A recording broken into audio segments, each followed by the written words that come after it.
I went a year and a half without anyone knowing what was wrong with me.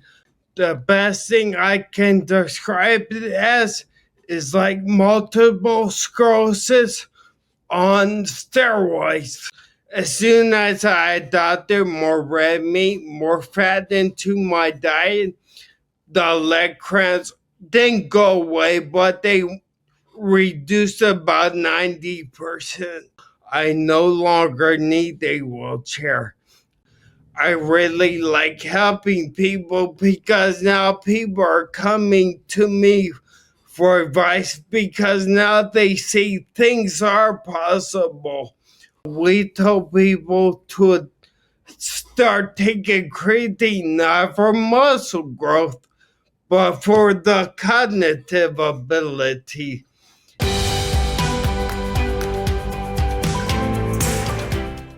Hey folks, it's Dr. ShawnBaker here. Hey, if you or someone you love is suffering from chronic disease and you're tired of just managing symptoms with potions, pills, and procedures, I want you to check out Revero.com.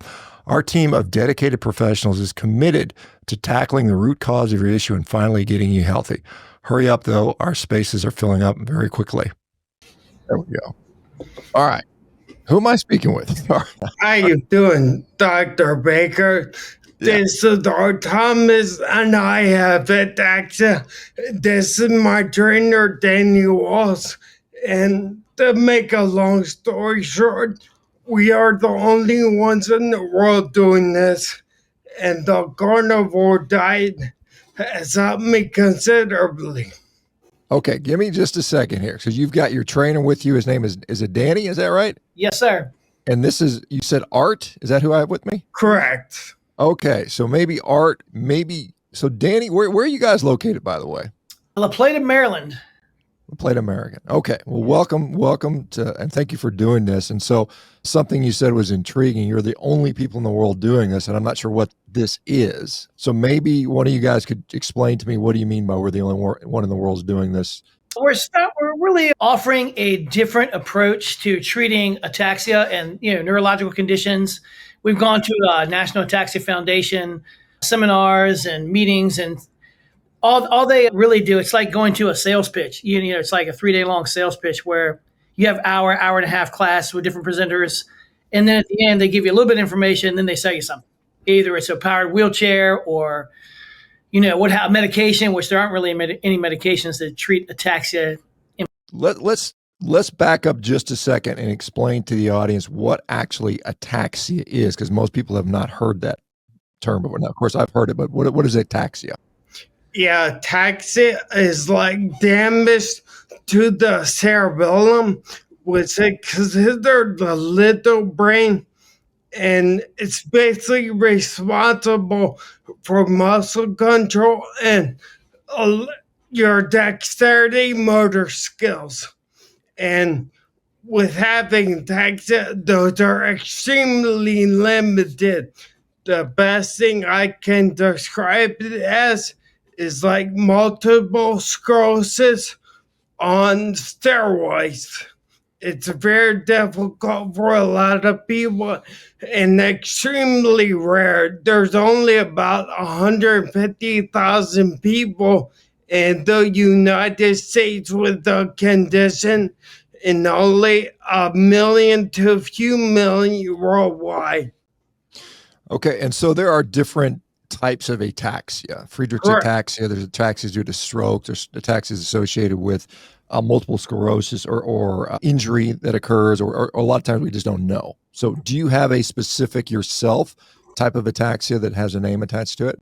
Yeah, so the two main versions of ataxia are acquired, and that could be from a stroke or something, a brain injury, and then you have genetic, and those are called SCA, spinocerebellar ataxia, and there are multiple versions. I was first diagnosed with acquired, and I have an unknown version of genetic ataxia. I had a full genetic blood work or test done, and mine everything came back negative besides one, and that one is unknown.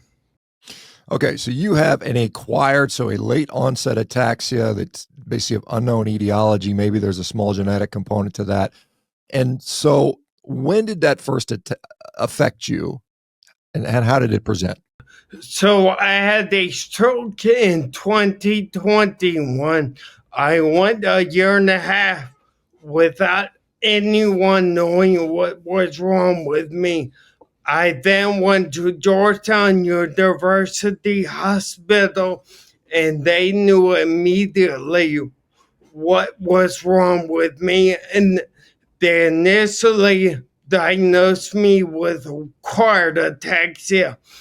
Then a few months ago, I had genetic testing because my neurologist saw something in my MRI, so she wanted to test me, which the one came back positive, which is unknown. It's like my acquired ataxia accelerated my unknown ataxia. Okay, so you have a genetic susceptibility to ataxia, but you had an event which then unmasks it, and so now you have this basically acquired thing. So obviously, it's affect your speaking. Your speaking, we can hear that. What other things did it affect you in your daily life? Yes. So, for example, I started out in the wheelchair, and every expert or doctor said I would remain in a wheelchair and get worse over time. Because of exercise, diet, and stem cells I received in Mexico, I no longer need a wheelchair.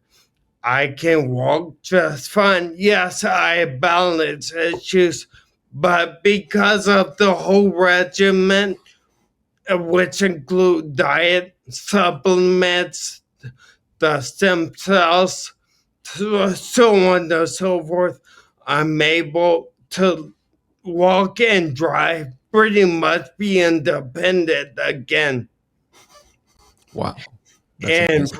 from what we have seen and what we know, we're trying to push people to do this. The only issue is they're told they can't, which is unfortunate, but they can through the proper approach. So let me see if Danny will jump in here a little bit. So Danny, so I guess you started working with Art. I don't know how far January after of this. 2023. Yeah, when he came in, 2023. he was on ski poles. He couldn't walk very well, couldn't talk very well. Coordination was terrible. Would fall often. Needed an inhaler. And because it's neurological in origin, I figured, well, I didn't accept the premise that he couldn't. You're going to see how far you can go with the training. But my suggestion was adopt a carnivore diet. That's going to give you the best chance to heal your brain, your nervous system. I mean, you want to do every little possible thing you can, and you don't need like loads of supplements, I don't believe. I mean, the carnivore diet has been fantastic for me, for people I know, for him. And he's gotten better and better and better. Like he said, he went from walking on ski poles when he came in, couldn't do the steps, had to take the elevator everywhere, to now he can drive. He's fine. He's fine, pretty much. Doesn't need the inhaler anymore. His gait has gotten better. His coordination's got better. His strength's gotten better. He can literally do walking lunges. Before, he would fall just turning, So he's gotten a lot better. And I attribute that to the base, the carnivore diet, and the exercise. And he said the reason that we're the only people doing this, what he was referring to was we've been to so many of these conferences, and I mean, I'm sure you've encountered it yourself, where the medical community just, we get this $499 wheelchair for you. There's virtually nothing on nutrition. There's nothing, they might say, hey, you need to exercise. And that's it. It's just done in passing. Like it's a small little thing you might be able to do. When the diet, which I believe the carnivore diet is best, and the exercise, that's the cornerstone. I mean, that alone has gotten him where he's at now. And that's been like a year. Let me ask you, Danny, because I don't know what your are you like a physical therapist, or what is your background in? I started as a chiropractic assistant, and then I got my massage degree, and then personal training. And I've been doing personal training now for about 19 years. How often have you worked with, say, post-stroke patients? Is that Quite something? often. But he's Okay, the because first one that had a severe neurological issue from it. with the ataxia, because often what we see with strokes, people have an acute stroke, and then they have some level of recovery for up to about a year, and then at about a year they kind of get what they get in many cases. Maybe you can modify it a little bit, but it sounds like, and correct me if I'm wrong on this, Art, is that you had your stroke in 2021. 2 years later, you're still fairly debilitated. Then you meet Danny in 2023, so 2 years later, and now you've been able to make significant progress in I guess 2 years now. We're in 2025. So is that what I'm hearing? And how much did the diet?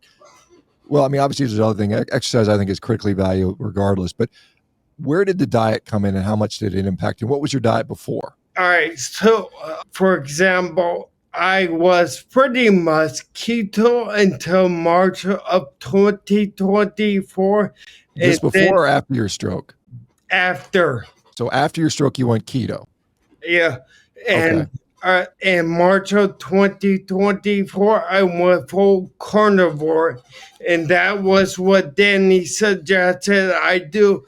It was very difficult at first, but after the first couple of weeks, it became noticeably better for me. This is in March of 2024 now, you said? Correct. So we're not even a year in. Okay. No. So what have been the differences? So now you're 3 years out from your stroke. What have been the differences that Danny, you could probably discuss what has his progress been from, like you said, walking on ski poles to now walking unassisted, lunges, driving.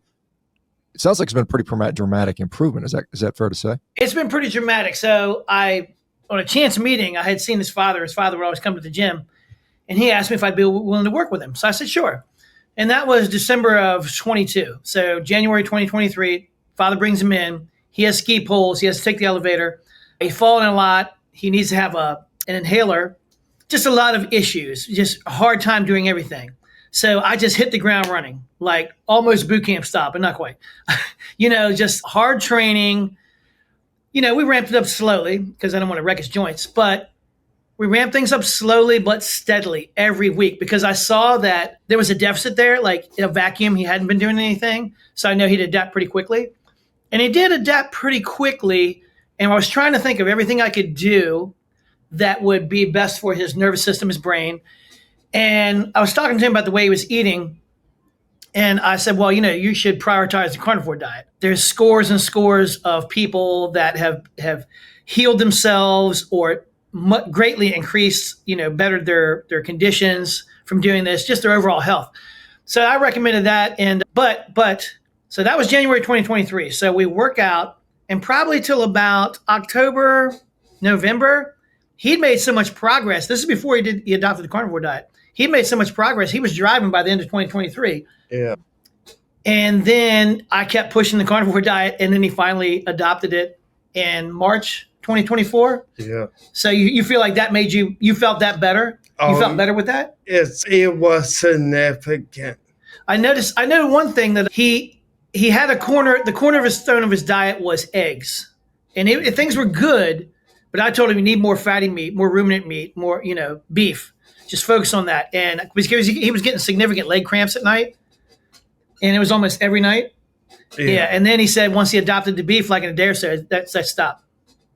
And somewhere along the line, we realized he didn't need the inhaler anymore. And so what I did was I would have him walk the steps, do sets of 10 times. You get the railing if you need it. And he went from doing that to now he can walk up and down the steps 100 times nonstop with no hands. Wow. Yeah, so he's doing really good. Just push the envelope, push the envelope, push the envelope. So it sounds like he's still making progress even a year later. Yeah. Someone asked me, they said, well, what do you do? What is your approach with him, or what's different? Nothing. Progressive overload. At first we have a big room upstairs where it's kind of open. So I kept him in here for about 6 months. So if he fell, he wouldn't hit anything. And then when he got better and better balance, we went down to the weight room. He's fine. He can do squats, deadlifts, pull-ups. He can do walking lunges with weight. So, I mean, his coordination's gone from like 0 to 100. What other, I mean, obviously you're using Danny for some of the physical strengthening stuff, but I mean, obviously it's affected your and the balance will probably come with that as well. Obviously you're speaking. So are you in speech therapy, or what are the other modalities that you're utilizing for recovery? So I pretty much was unable to speak about a year and a half ago and I contribute this to reading out loud nightly, which work out the vocal cords, and also the symptoms have significantly increased my voice.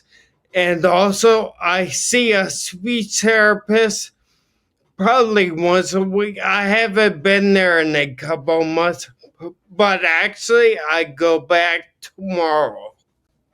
And maybe you've noticed it, Danny, over the 2 years you've known him, has his speech improved significantly, or where are we at with that? Yes, at first, I couldn't understand him. And his dad would have to translate. Or he would say, like, he's not mad, he's just trying to get the words out. Because it's not a problem with the thinking, it's a problem with getting the words out. So yeah, his speech has improved dramatically. And yeah, his speech has improved, his balance has improved, his overall health's improved. The training was important. I think the training is important. I mean, diet and training. I mean, how much can you beat yourself up and you don't use the proper fuel and building blocks? And that's why I advocate pretty much to everybody the carnivore diet. But yeah, I noticed with each step, like with the training, the intense training, he got better and better and better. And he kind of adopted the keto diet, so he got even better. And then when I got him on the carnivore diet, he got even better. So everything was a step. And I would, the different conferences we went to, that's what he was getting at. I would see that, like, it's hard to define. There's like this air of no hope. And the medical community and like we go to a conference and they would have, disclaimers before each speaker about like Biohaven and Pfizer, like these people are paying them. So they're going to toe the line. They're not going to say anything, opposite that. So the diet and exercise was little, if at all, mentioned. And it was all research for R&D for medications, a cure in 50 years. Well, my idea is, what are you going to do right now? You need to push the envelope. I think my approach to anybody that has any neurological issue like him, with little modifications, would be the same of training anyone. And I would just have to be present to be, if they fall, you got to catch them or whatever. But he's gotten to a point now where he doesn't need that. And that's the goal, independence, to be physically independent. Because forgive me, I'm not a neurologist, and so I don't know the ins and outs of ataxia prognosis, and perhaps you probably know it more so than I do, Art, and perhaps you do as well, Danny. What is a typical prognosis, the course of someone with your condition, with a new onset ataxia? Do they ever generally start to get better significantly? Do they generally deteriorate? What do we typically see? They usually get worse over time, and that is because, for lack of a better term, they become couch potatoes because they're told they can't do anything, so don't even try. You're just going to hurt yourself. Yeah, I question that because, as a doctor, the pool that they're drawing their baseline from are people that are told to be sedentary. You're not going to go anywhere. You're not going to do anything. It's not going to help. When we went to these conferences, everybody's in a wheelchair and walker, and they would wheel up to the table, and then they would stand up and get food to eat. I'm thinking, like, why are you not walking? Because that mindset is pushed that you're not really going to do anything. What you have is what you have, and just wait for us and we'll get a cure in about 50 years. They literally said that on stage. Yeah.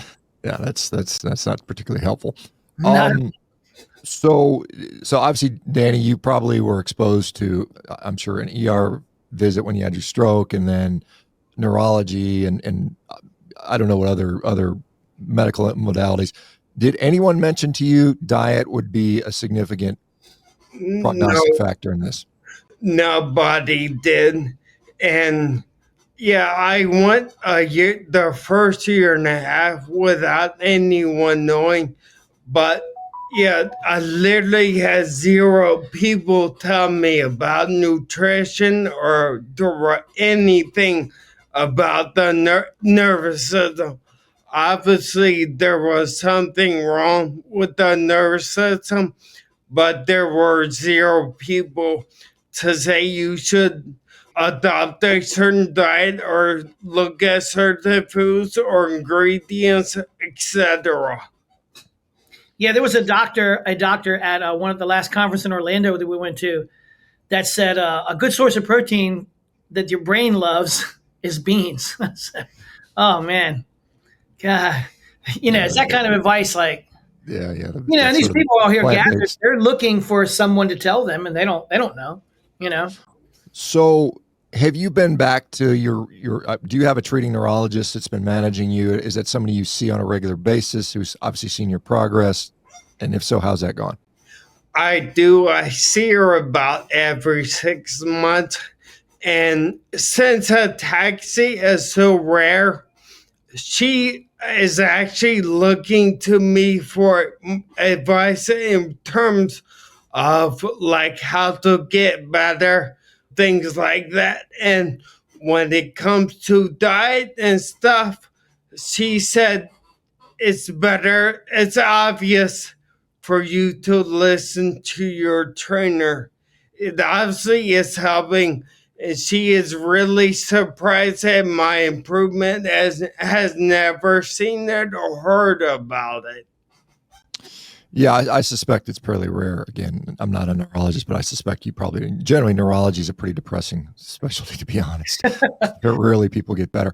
So let me ask you, this is something that I have seen with people with central nervous system issues and with your cerebellum, obviously being that little kind of part of the brain there, just on the brainstem. Your diet, is it relatively high in fat? It is now.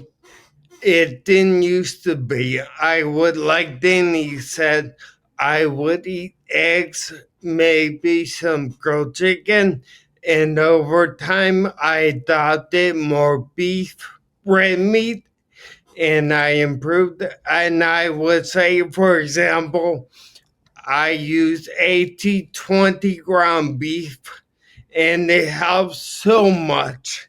It's really noticeable, especially at night when I have leg cramps. As soon as I adopted more red meat, more fat into my diet, the leg cramps didn't go away, but they reduced about 90%. Now, so you were eating like chicken breast, a little bit of eggs, kind of lower fat red meat. You brought your fat content up significantly. When you did that, did you notice an improvement in your ataxia symptoms as well? I did pretty much across the board. Yeah, fascinating. And like I said, there's a fellow by the name of Dr. Phillips. I forget his first name.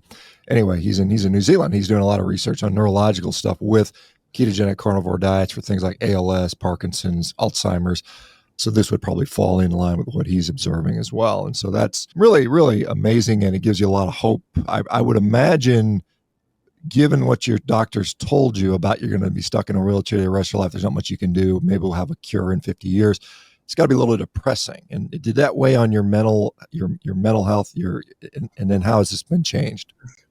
Well, to be honest, for me it didn't, because I don't know what it is, but I didn't take it as an answer, as something that would hinder me, because I knew myself and how my history is when it comes to pushing myself.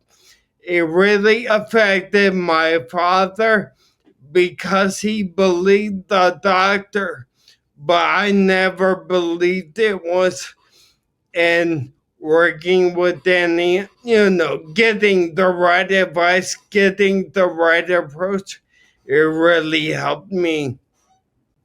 What did you do prior to the onset of the ataxia? What did you have job and stuff like that? What kind of stuff were you doing? Yeah, so I was in IT. I mainly did things for the Army and the Navy, primarily all branches, but primarily the Navy and Army. And I was one of their technical directors for Northrop Grumman. So you were kind of like a DoD contractor. Correct. Department of Defense contractor. Have you lost a lot of fine motor ability with this? I mean, obviously the gross motor is affected with the walking, but I mean, have you lost a lot of fine motor ability? It was completely gone. And little by little, I'm getting some back, but things are still hard. For example, before July, I was unable to write, but I can kind of write now. It's not perfect, but you can make it out. Hey folks, it's Dr. ShawnBaker here. Hey, if you or someone you love is suffering from chronic disease and you're tired of just managing symptoms with potions, pills, and procedures, I want you to check out Revero.com.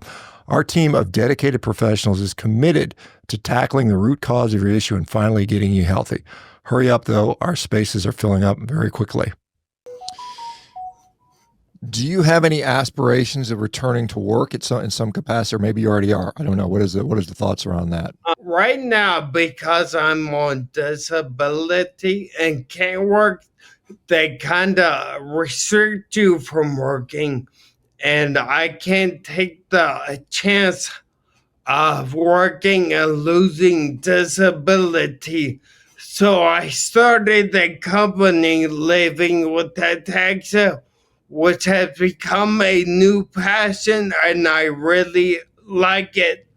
I really like helping people because now people are coming to me for advice because now they see things are possible when they have been told nothing is possible.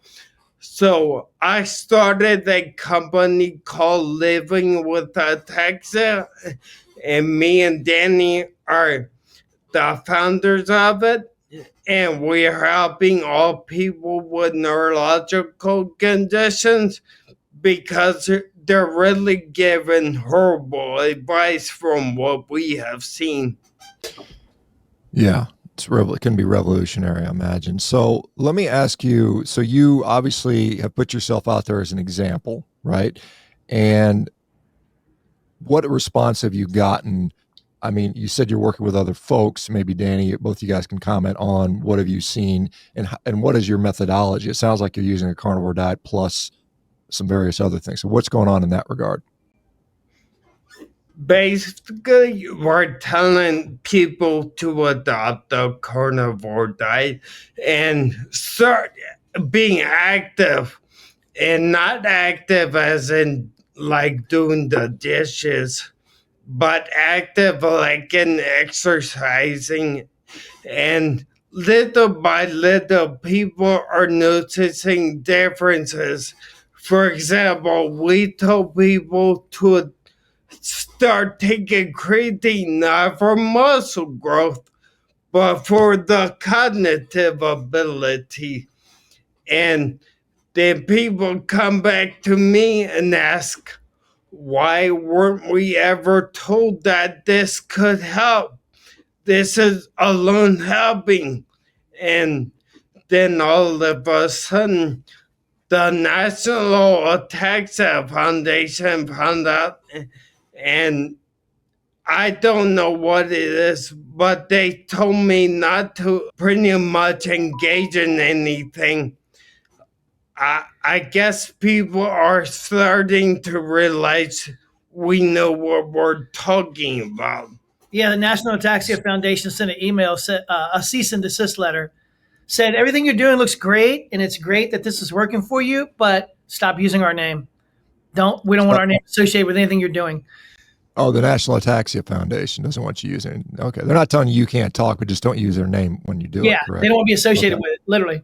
Okay, fair enough. I can understand that. I was going to say, if they told you you're not allowed to talk in general, I'd say that seems like a freedom of speech suppression, which would be illegal. So, and, I guess I understand their point. They're like, well, we don't have any research on this and we're not going to say this stuff. But I mean, at the same time, they're telling you got no hope and see us in 50 years. So what good are you anyway, in many ways. I mean, I assume there are some drugs they wanted to put you on, maybe some, probably I imagine sort of very neuroleptic drugs or drugs that control spasm. Maybe you're on baclofen or I don't know what cocktails did they want to put you on?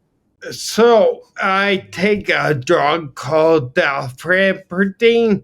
It's an MS drug, and it does help, but pretty much they try to drug you with as much medication as possible.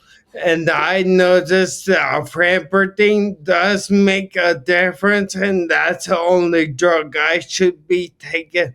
The rest of the drugs, for me anyway, do nothing.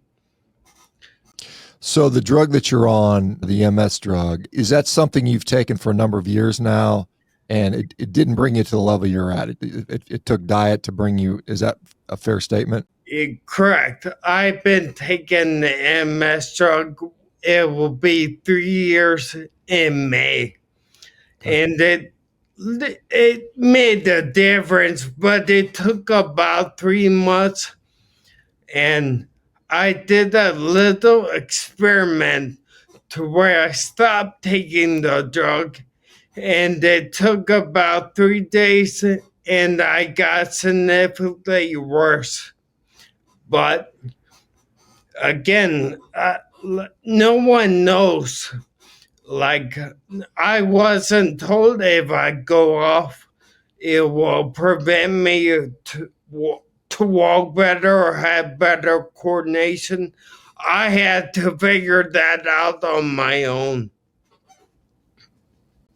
Let me ask you. You said you believe this affected your cerebellum, which I don't doubt that it does. Was there any imaging? So did they do like CT MRIs of your brain? Did they see some actual structural change in that? And then have you had subsequent scans to look at it again? Yes. So my initial scan, you could see the cerebellum was about 50% smaller than originally. And that's when they diagnosed me with ataxia. And my most recent scan, my cerebellum, which has never been heard of before, it's, I wouldn't say a lot bigger, probably 1 or 2% larger. And that scan happened about 3 months ago. So it's a little better, but not much. But they can see that it's better. It's bigger. Okay, and clearly symptomatically you're much better. I mean that's pretty evidence from what you're telling me now. As far as outside of the impacts it's had on your ataxia, has the carnivore diet either improved or maybe made your quality of life worse in other ways? I mean, can you talk about maybe some of the other effects it's had on you? Oh, definitely. Again, it's across the board how beneficial it has been. And I would say the most notable thing is fatigue and tiredness. You don't get as tired. You literally can go and go and go. Again, it's like that flatline energy. You don't have those ups and downs. Before, I would have those ups and downs and get tired and take a nap, whatever. But adopting this diet, you really realize that's helping across the board, and you can be more active, exercise better, everything really. What have you noticed? The same things. Even myself, I adopted the carnivore diet back in 2019. And after about a year, I went off of it, just self-experimentation because I'm my own best test subject. And it all of the little maladies, the joint ache in the left shoulder and knee from prior injuries, everything came roaring back, like worse than before. Or maybe that's just perspective because I had not had it for so long. Because on the carnivore diet, those things didn't get better. They were like gone. I didn't have that ache. Like he said, the steady stream of energy, not the ups and downs. Because when I used to eat carbs, I would bottom out. He would too. He'd fall asleep in a chair.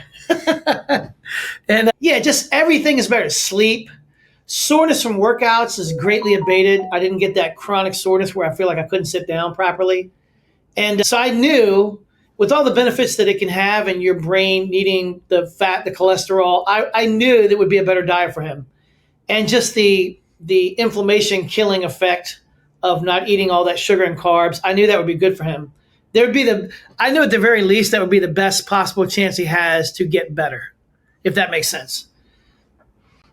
Yeah, certainly it does. Let me ask you about your cholesterol, because some people would say, well, maybe has your cholesterol gone up significantly since you've been on this diet? I haven't got blood work in probably 6 months. So to be honest, I can't give you an accurate answer, but I do plan to get blood work in the next couple weeks, and I'll be sure to report on that. Yeah, I mean, my suspicion, particularly, has your body composition improved since you started doing this? So I was about 190 pounds before Carnivore, and right now I'm about 160 pounds after, and you can tell I'm a lot leaner with nowhere near as much fat as around my body. And Yeah. he can attest to that. Definitely. Yeah, I mean, I imagine it's made his strength to weight ratio better, probably better balance, better coordination, all that stuff without the extra weight too. Across the board, all the markers, everything better. And you're talking about manual dexterity. I tell him like somebody I see like him with a neurological issue, I want to challenge them at every stop. Like even I haven't put the mouse on the left side, so he has to use his left hand, not his right. Practice writing with your left hand. Practice typing. Do anything to challenge yourself. And my perspective is most people should work out. I think people should work out or be active. Well, to be physically active, like hiking, he'd have a problem with that. At least to get healthier, better. You want to already be at a normal functioning state to be able to hike. So I think anyone with any kind of neurological disorder like him has to work out. You must push the envelope. And, strength, endurance, you name it, power, flexibility, like you need to build all those things back up. It's kind of like the person that, they have an accident and they tell them they're not going to walk again and they have to relearn to walk and then they walk. So that's the approach in my mind. Like that's what he needs to do. And I think it would be the same approach with anybody with any type of neurological disorder. I would use the same approach. Yeah, I mean, I would argue that people without health issues need to be exercising and maintaining strength and all those things. But sure. But particularly, yeah. So let me ask you, prior to your stroke, prior to the onset of the ataxia, what was your lifestyle like? Do we know why the stroke happened? Was there a thrombotic event? Was it a bleed? Do we know the reason for this? No one really knows, but what I told the doctors is I went out with some friends the night before drinking and woke up on the next day, made breakfast. Then I didn't feel right and had a seizure like every 15 minutes. And then my father called 911 and then they took me to the hospital and diagnosed me with a stroke. Now, you said something like a year and a half before anybody figured it out, or I'm not sure what happened between the time of the stroke and the year and a half. What was going on? They just didn't know what to do, or what was the thought? So actually, no one knew what was wrong. I took the same approach as I did when I broke my hip and right femur.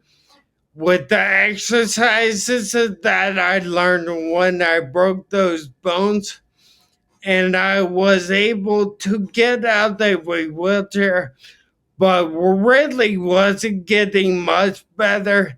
And that's when my dad took me to Georgetown University Hospital, and they saw me within like a couple minutes without doing any tests, and they said, we know exactly what he said, what he asked, and that would be ataxia. And that's when they did all their tests, the MRIs, the scans to confirm that, and they confirmed that I do have ataxia.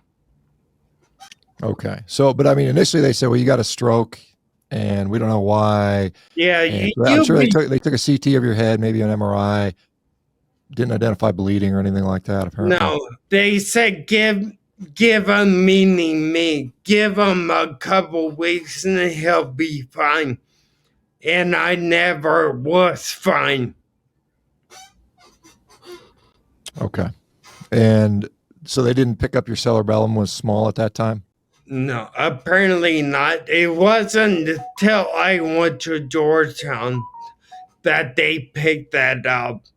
And it's obvious to me, you can literally see the shrinkage in the cerebellum. I don't know how they didn't pick that up. Interesting. So obviously diet is carnivore. You're doing exercise. What other things are you doing? You take that one medication for the MS, sleep, any other light stuff, any other lifestyle factors that are part of this equation? Yeah, so I take multivitamin.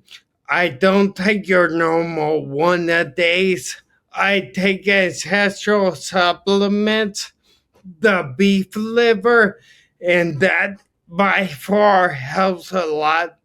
And I take a vitamin B complex, and I guess it helps. And the reason I say I guess it's because my neurologist says I should be on it, so I take it. I haven't experimented with not taking it, so it might be something I should try. But as far as other supplements besides creatine, I pretty much do the carnivore diet. Well, yeah, and creatine. tell them about the two stem cell treatments. Oh, yeah. So I went to R3 for stem cells, not the stem cells in the US.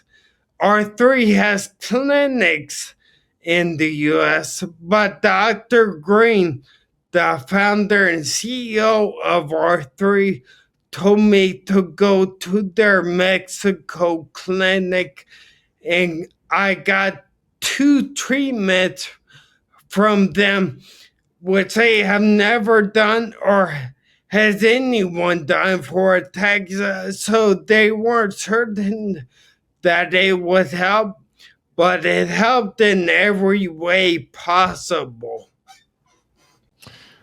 Well, that's good to hear. Awesome for you. Now, of all of so there's a few things. Obviously, the strength training, the diet, a couple supplements, the creatine, stem cells. What has been the biggest impact, in your opinion, or can you? Yeah, most definitely hands down would be diet, and I'm trying to get people to adopt a diet, and I'm trying to say a diet should not be difficult. Eat the way God intended. God didn't intend for you to eat a honey bun every day. Just eat the way you're supposed to eat. Don't indulge yourself with all donuts and spaghetti, what have you. Eat the way you're supposed to. Diet is not difficult. It's really simple if you think about it. Let me ask you this question, because I had a physician tell me that it's no point in pursuing diet and exercise. We tried that in the 80s and it didn't work. And because the advice was eat low fat, eat a lot of vegetables, don't eat fat, don't eat red meat.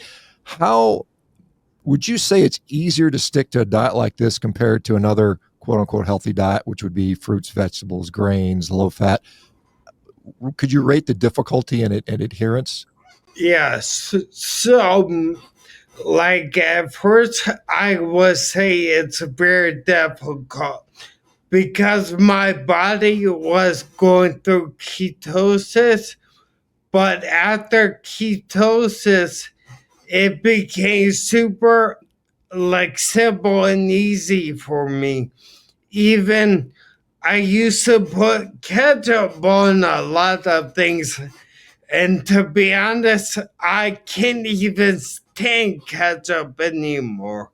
So basically, I went back to using salt and pepper on everything because literally your taste buds change, and that's all you really need. I mean, I don't know how anybody wouldn't like steak and eggs every day.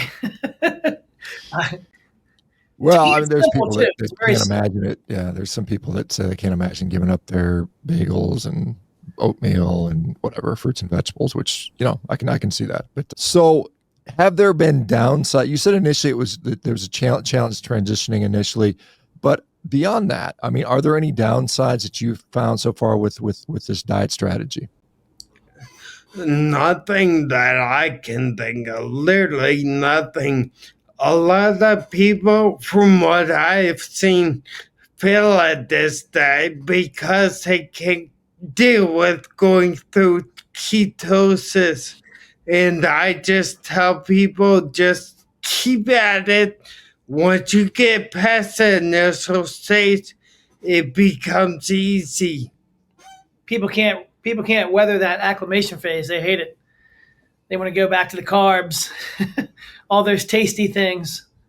I mean, I'll tell you what. When I first started doing the carnivore diet, I went straight from eating carbs, honey buns, like he's talking about, to steak, eggs, bacon, cheese, butter. That was it, and it was rough. It was rough for about 3 or 4 weeks, but it kind of tapered off over that time period.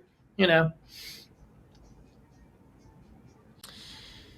So you like you said, you work with other folks. What other things have you seen neurologically? And this is maybe more to Danny, unless or you can feel free to chime in. But what other conditions have you seen improve with your protocol with diet, exercise, and so on and so forth?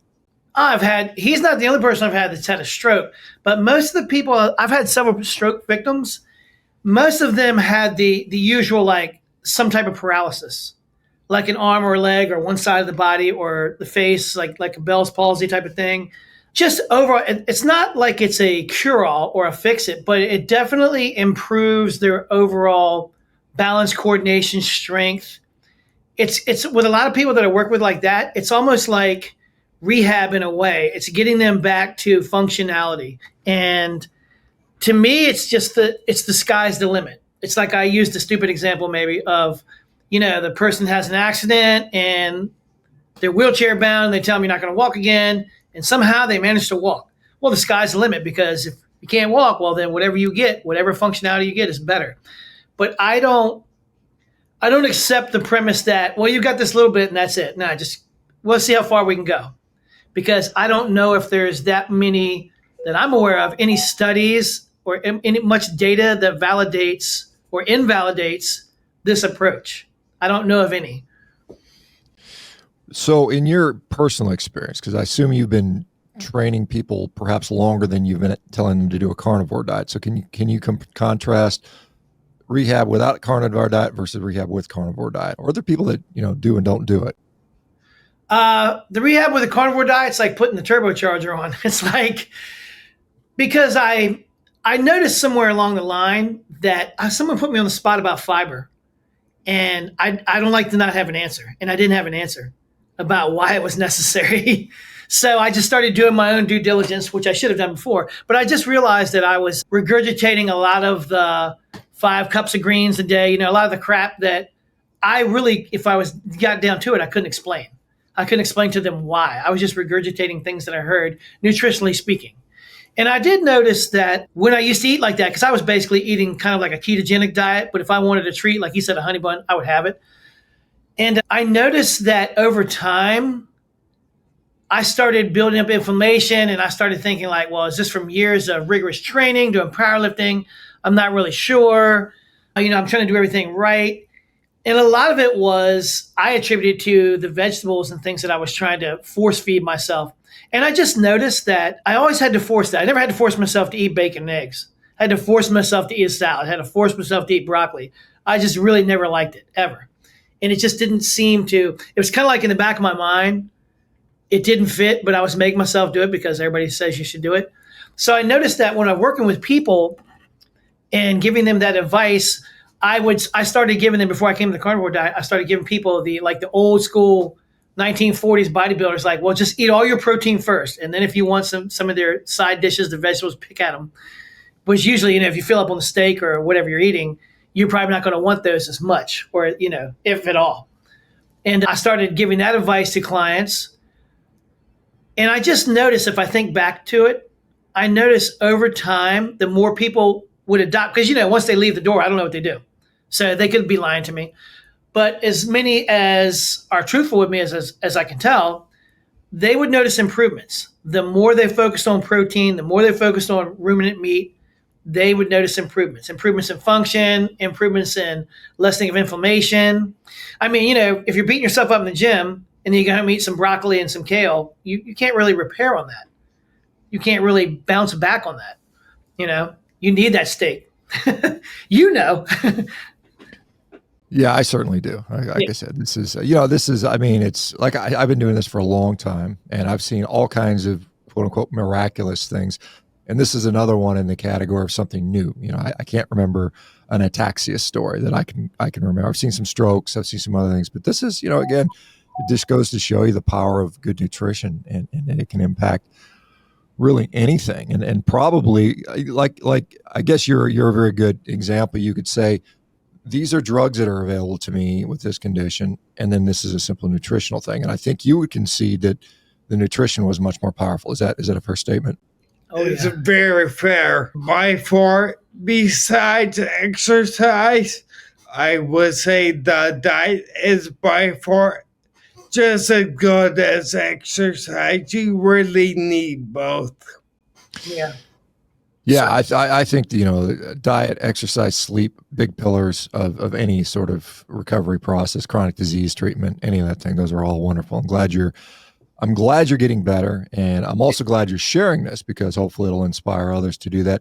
We're closing in our time. So maybe you guys can share us, where to go if somebody has ataxia or some other neurologic issue that you guys think you can help. Where can they go to find you guys or find out more about what you're doing? Yeah, we have a YouTube channel called Living with Ataxia. If one searches YouTube and looks up Living with Ataxia or Thomas, you'll see us. There's not many ataxia channels out there, but by far, if you search for ataxia or Living with Ataxia or Thomas, you will find us.